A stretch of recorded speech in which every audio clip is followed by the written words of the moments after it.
మోదీ ఈ దేశంలో 2 దఫాలుగా ఇప్పటికి ప్రధానమంత్రిగా చేశారు. మళ్ళీ అన్నీ అనుకూలంగా ఉంటే మూడోసారి కూడా అవుతారు. రైట్? ఈ కాలంలో ఈ 10 ఏళ్ల కాలంలో ఈ దేశంలో మౌలిక వసతులు, ఇన్‌ఫ్రాస్ట్రక్చర్ రంగంలో గానీ, ఇది మోదీ మార్క్ అని చెప్పదగ్గ డెవలప్‌మెంట్ ఏదన్నా ఉందా? రామ మందిరాలు ఇట్లాంటివి కాకుండా. ఒక విషయం, అసలు దేశంలో ప్రభుత్వం రాజకీయాలు ఎవరి కోసం? సామాన్యమైనటువంటి ఆర్థికంగా బలహీనంగా ఉండేటువంటి ఎలాంటి అంటే నేను ఏ విధంగా అంటే నేను అటు ఇటు చూస్తున్నా, నాకు సహాయం కావాలా అనుకునేటువంటి జనాభా ఏదైతుందో ఇది ఈ దేశంలో చాలా ఎక్కువ. ఓకే. వాళ్లకు ప్రభుత్వం ఉన్నది అని అనిపించాలి. ఓకే. వాళ్ళ కోసం ప్రభుత్వం టాటా, అంబానీ, అడానీ ఇంకేదో వీళ్ళ కోసం కాదు ప్రభుత్వం. మౌలికంగా వాళ్ళ కోసం కూడా ఉండొచ్చు, కానీ ప్రభుత్వం వాళ్ళ కోసం కాదు. ప్రభుత్వం యొక్క అంతిమ లక్ష్యం ఏంటంటే సామాన్యమైనటువంటి బలహీనులైనటువంటి బడుగు వర్గాలైనటువంటి ఆర్థిక స్తోమత లేనటువంటి వాళ్లకు ప్రభుత్వం కారణంగా, పరిపాలన కారణంగా వాళ్లకు బలం పెరగాల. ఇది ప్రాథమిక ప్రజాస్వామ్యంలో లక్ష్యం. ఓకే. మోదీ గారు వచ్చిన తర్వాత నా గ్రామాల్లో, నేను దేశంలో చాలా చిన్న గ్రామాల్లో వెళ్ళినప్పుడు, మన తెలంగాణ గ్రామాల్లో కూడా కనీసం టాయిలెట్ లేక ఒక నిర్దిష్టమైన సమయంలో వెళ్ళాల్సిన పరిస్థితికి మహిళలు ఈ దేశంలో ఎన్ని దశాబ్దాలు. మళ్ళా ఆ రోడ్డు మీద ఏ వెహికల్ వచ్చినా నిలబడాలా, కూర్చోవాలా? దీనికోసం ఏ ప్రధానమంత్రి పట్టించుకున్నాడు? వీళ్ళ కోసం ప్రధానమంత్రి పట్టించుకున్న ప్రధానమంత్రి ఈరోజు టాయిలెట్స్ నిర్మాణం 11 కోట్ల టాయిలెట్స్ నిర్మాణం చేసిండు. చిన్న విషయం, కానీ దేశవ్యాప్తంగా పెద్ద విషయం. ఉదాహరణకు ఈ దేశంలో బ్యాంకులు వచ్చి నేషనలైజేషన్ చేసి ఇందిరాగాంధీ గరీబీ హటావో అని చెప్పి బీదోళ్ళ కోసమే బ్యాంకులు అన్నారు కదా. 70,000 బ్రాంచుల కన్నా ఎక్కువ పెట్టిండ్రు కదా. అయితే ఈ బ్యాంకులలో ఇన్ని సంవత్సరాల 70 సంవత్సరాల బ్యాంకు చరిత్రలో బ్యాంక్ అకౌంట్లు లేనటువంటి జనాభా ఈ ప్రపంచంలో ఎక్కడైనా ఉందంటే భారతదేశంలో ఉంది. 50 కోట్ల అకౌంట్లు అంటే 140 కోట్ల జనాభాల 50 కోట్ల అకౌంట్లు, బ్యాంక్ అకౌంట్లు ఒక ప్రధానమంత్రి 10 సంవత్సరాల్లో ఓపెన్ చేయించిండు. ఎందుకు బ్యాంక్ అకౌంట్ ఓపెన్ కాకపోతే ఇవాళ కాదు రేపు కాకపోతే ఎల్లుండైనా మనము క్యాష్ ట్రాన్స్ఫర్ చేసినా, లేదా వాళ్ళు ఎప్పుడైనా బ్యాంకుకు లోన్ తీసుకోవడానికి వెళ్ళినా వర్దీనెస్ ఉండాలి కదా. ఓకే. ఏది లేదు. బ్యాంకు పేపర్ మీద వీళ్ళంతా కూడా ఒక అస్తిత్వం లేనటువంటి, ఉనికి లేనటువంటి జీవులు. ఇది ఈ 10 సంవత్సరాల్లో పూర్తయింది. 70 సంవత్సరాలు అయిన తర్వాత ఇండ్లు లేనటువంటి వాళ్ళు, ఇండ్లు లేనటువంటి కుటుంబాలు ఈరోజు 3 కోట్ల ఇండ్లు నిర్మాణం గత 10 సంవత్సరాల్లో పూర్తయింది.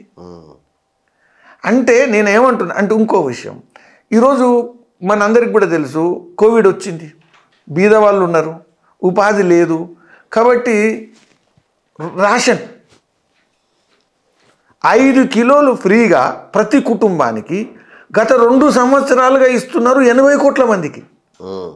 ప్రపంచంలో అనేక దేశాల జనాభా మొత్తం కలిపితే కూడా 80 కోట్లు కాదు. అంత జనాభాకు కేంద్ర ప్రభుత్వం నరేంద్ర మోదీ గారి నాయకత్వంలో రేషను 5 కిలోల బియ్యము ప్రతి నెల ఇప్పటి వరకు నడుస్తున్నది. మీరు ఒకటి చెప్పండి, వ్యాక్సిన్ ఉంది 200 డోసులు, 200 కోట్ల డోసులు ప్రపంచంలో ఏ దేశం చేయలే. కాదన్నారు, ఇదవునన్నారు, ఏదో సమస్యలు పెట్టిండ్రు, కానీ 200 కోట్ల డోసులను పూర్తి చేసినటువంటి. ఎందుకంటే కొందరికి ఇచ్చి కొందరికి ఇవ్వకపోతే దానివల్ల లాభం కూడా లేదు. కాబట్టి సంక్షేమము బీద వాళ్ళ కోసం, బడుగు వర్గాల కోసం, బలహీనులైనటువంటి వాళ్ళ కోసం. బీజేపీ విషయంలో చాలామంది ఏమంటారు, ఇది ముస్లింలకు వ్యతిరేకం అంటారు. ఇదే కదా. అయితే మరి ముస్లింలకు ఎక్కడన్నా బీదవాళ్ళు కాబట్టి ఏమన్నా అన్యాయం జరిగిందా? ఏదన్నా ఇల్లు కట్టాలా, ముస్లిం కాబట్టి ఇవ్వము, రేషన్ ఇవ్వాలా 5 కిలోలు, ముస్లిం కాబట్టి ఇవ్వరు అనేది ఎక్కడ జరగలేదే. కాబట్టి ఏ దానికి సంబంధం లేకుండా, వివక్ష లేకుండా అందరికీ సమన్యాయం, అందరికీ సమానమైన అభివృద్ధి అందించినటువంటి ప్రధాని నరేంద్ర మోదీ గారు. ఇది ఒక సైడ్ మీకు కనబడుతున్నది. రెండో సైడ్ మీరు చెప్పండి, ఈ దేశంలో జాతీయ రహదారులు మనందరం కూడా తిరుగుతున్నాం కదా. తెలంగాణలో ఈరోజు హైదరాబాద్ నుంచి మీరు ఆదిలాబాద్కు పోండి, భద్రాచలం పోండి, మిరియాల కూడా దాటిపోండి, మీరు ఎటైనా పోండి, 4 గంటలు దాటితే మీరు బార్డర్కి వెళ్ళిపోతారు. ఎటు చూసినా భూపాలపల్లి పోయినా ఎటు పోయినా రోజు నేషనల్ హైవే 4 లేన్ 6 లేన్ లేనటువంటి హైవే తెలంగాణలో ఎక్కడుంది? ఇదంతా కేవలం 10 సంవత్సరాల్లో నరేంద్ర మోదీ గారు వచ్చినప్పుడు 12 కిలోమీటర్లు పర్ డే నిర్మాణం జరిగితే ఈరోజు 37 కిలోమీటర్ల పర్ డే జరుగుతున్నది. రైల్వే లైన్లు ఎప్పుడన్నా వచ్చినాయా? ఈరోజు సిద్దిపేటకు లేకపోతే పెద్దపల్లికి ఇవన్నీ రైల్వే లైన్లు, ఇవన్నీ నిజాం తర్వాత బ్రిటిషర్స్ తర్వాత వచ్చినటువంటి సమయం ఇది. కొత్త లైన్లు, వందే భారత్ ఎక్స్ప్రెస్లు. ఇవాళ హైదరాబాద్లో మనందరం విమానం కూడా చూస్తున్నాం కదా. ఈరోజు నరేంద్ర మోదీ గారు ప్రభుత్వానికి రాకముందు 70కి పైగా విమానాశ్రయాలు, గత 10 సంవత్సరాల్లో 149, అంటే డబుల్ అయింది. ఓకే.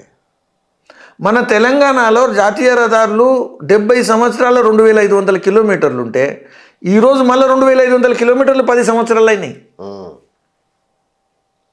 ఇన్ని చేస్తున్నారు, ఉప్పల్ బ్రిడ్జ్ కంప్లీట్ చేయలేండి సార్. ఇప్పుడు ఏదున్నదంటే మీరు చెయ్యండి మీకు కనబడుతుంది, ఇది అడగాల. మీరు చెయ్యండి మీకు కనబడుతుంది, ఇది అడగాల. అయితే అసలే చేయని వాళ్ళు ఏం అడగరు.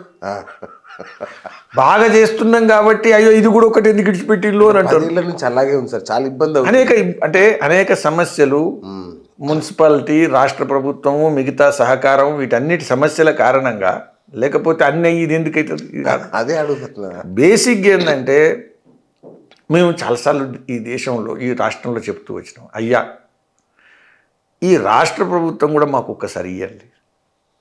రైట్. మీరు అందరికీ ఎన్నిసార్లు ఇచ్చిండ్రు? వాళ్ళంతా యోగ్యులు, మేమంతా పనికిరాని వాళ్ళమా? మొన్న ఇస్తా అంటే మీరు తీసుకోలేదు సార్. అయితే మాకు మేము కూడా ఢిల్లీ పోతే అప్పుడప్పుడు మాకే ఇబ్బంది అవుతుంది. నరేంద్ర మోదీ గారు లేకపోతే వాళ్ళందరూ మాట్లాడుతున్నప్పుడు, అయ్యా బాబు ఏందా మీకు, మీరు మొత్తం దేశంలో అన్ని రాష్ట్రాల్లో ప్రజలు ఇస్తున్నారు, మరి మీకు ఇస్తలేరు, మీరు ఎంత చేసినా కానీ అంతేనా? ఇది ఏమన్నా కాబట్టి ప్రజలు ఏమన్నా మీకు అవకాశం ఇస్తారా ఏరా? అందుకని ప్రజలు కూడా మాకు కొద్దిగా ఎంకరేజ్ చేయాలి. తెలంగాణలో అదేమో కారణం కానీ ఇటు నుంచి వస్తుంది అటు పోతుంది, అటు నుంచి వస్తుంది ఇటు పోతుంది, మాకు వస్తలేదు. మేమేమనుకున్నామంటే వేరే పార్టీల నుంచి వస్తుంది అనుకున్నాం. 40 సంవత్సరాల నుంచి వెళ్ళి పనిచేస్తున్నాము, సరే మాకు ఇబ్బంది వచ్చినా పర్లేదు, వేరే పార్టీ నుంచి వస్తే. అయితే ఈ వేరే పార్టీ నుంచి వచ్చిన వాళ్ళు కూడా వాళ్ళు 2 ఫైల్స్ పట్టుకొని తిరిగిండ్రు మా పార్టీలో. ఏంటంటే బీజేపీలో ఉంటే ఇది, లేకపోతే కాంగ్రెస్లో వస్తే అది, కాంగ్రెస్ ఆఫర్ ఎక్కువ ఉంటే అటే వెళ్ళిపోతున్నారు, లేకపోతే ఇంకేదన్నా బీఆర్ఎస్ ఆఫర్ ఉంటే అటే ఎక్కువ పోతున్నారు. ఇది అంటే ఒక విచిత్రమైన పరిస్థితి తెలంగాణలో కార్యకర్తలకు బాగా ఇబ్బంది కనబడుతుంది.